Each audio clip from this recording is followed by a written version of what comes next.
안녕하십니까, 이동환 TV입니다. 오늘은 자유보다 평등이 더 중요한가는 이야기를 하고자 합니다. 구독 꼭 눌러주시기 바랍니다. 문재인 정권이 우리나라를 사회주의 국가로 만들어 가고 있다는 비판을 받고 있습니다. 사회주의는 무엇이며 사회주의 국가는 어떤 나라이겠습니까? 사회주의는 인간 개개인의 자유를 보장하기보다는 사회 전체의 이익을 중요시하는 이데올로기입니다.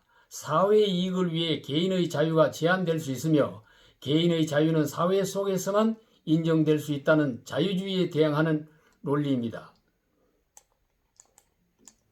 산업사회가 되면서 발생한 사회적 불평등과 경제적 불균형, 자본주의 사회의 자본가와 노동자의 갈등을 해결하기 위해 출연했습니다. 사유재산에서 사회 문제가 발생한다고 보고 생산수단의 공동소유와 국유화가 모든 갈등을 해소할 수 있다고 보았습니다. 사회주의는 19세기 초 영국과 프랑스를 중심으로 등장했습니다.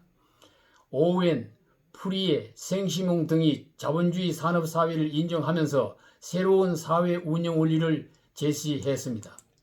그러나 독일의 카르 막스는 이 같은 사회주의를 공상적 사회주의로 비판하고 새로운 사회 이념으로 공산주의를 제시했습니다. 1848년 공산당 선언을 발표하고 당시의 사회적 갈등을 해결하는 자본주의를 대항하는 사회주의 이념을 제안했습니다. 마르크스는 엥겔스와 함께 소수의 부르주아의 이익을 옹호하는 자본주의는 멸망할 것이며 다수의 노동자를 위한 프롤레타리아 독재가 필요하다고 선전했습니다. 공산주의의 본질적 핵심은 사유재산을 부정하고 모든 재산이 사회의 소유가 되면 계급이 없는 평등한 사회를 이룰 수 있다고 보았습니다. 마르크스의 유물론적 역사관은 원시 공산사회에서 고대 노예제 사회, 중세 봉건 사회를 거쳐 근대 자본주의 사회가 됐으며 처음에는 사회주의 사회를 거쳐 공산주의 사회가 필연적으로 도래한다고 했습니다.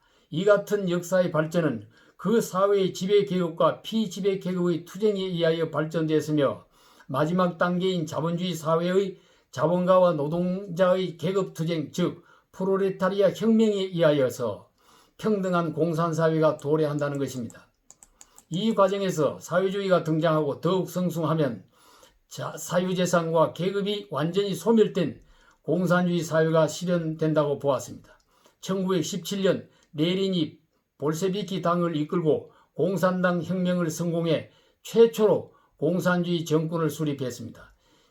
제2차 세계대전 후에 유고슬라비아와 중국 등 독자적 공산주의 국가들이 탄생하기 시작했습니다.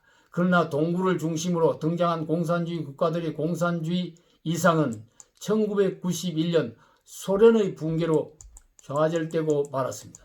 1951년 범세계적 기구인 사회주의 인터내셔널이 출범되면서 자본주의의 병폐를 해결하기 위해 점진적인 사회개혁을 주장하는 민주사회주의가 대두되었습니다. 사유재산을 인정하면서 국가적 조정과 균형을 강조하는 사상으로 서구 국가의 집권정당의 이념으로 적용되기도 했습니다. 해방 후 우리나라에 상륙한 사회주의는 바로 북한의 공산주의 공산당 정권을 수립하고 남한에는 정권을 잡지 못한 사회주의로 잠복했습니다. 자본주의의 병폐가 있는 곳에는 언제든지 발생할 수 있는 사회주의라고 볼 수가 있습니다. 자유주의와 사회주의는 자유와 평등의 두 가치 중 어디에 중점을 두느냐에 따라서 결정되는 것입니다. 인간의 자유를 우선으로 하면 평등이 무너지고 평등을 중요시하면 자유가 침해를 당합니다. 그러나 이 두 가치는 인간의 존엄과 행복을 위해 반드시 필요한 가치입니다. 이 두 가치의 조화와 이상의 실현을 위해 국민이 만든 세금으로 운영하는 기관이 국가입니다. 국민이 최대한의 자유를 누리고 최대한의 평등을 누릴 수 있도록 제도의 운영을 잘 해야 하는 것입니다. 이제 국민은 문재인 정권이 성장보다 분배, 자유보다 평등, 자율보다 규제, 개인보다 전체, 사유보다 공유에 치면은 사회주의 국가로 간다고 보는 것입니다. 그래서 시장 억압, 복지 독재, 코로나 파시즘, 부동산 통치라는 말이 나오게 되고 있습니다. 사회주의와 공산주의, 주사파주의, 연방제주의로 간다고 국민들이 반대하고 정하고 있는 것입니다. 이 자유와 평등 두 가치의 균형을 잘 잡는 차원 높은 정치를 해야 할 것입니다. 감사합니다.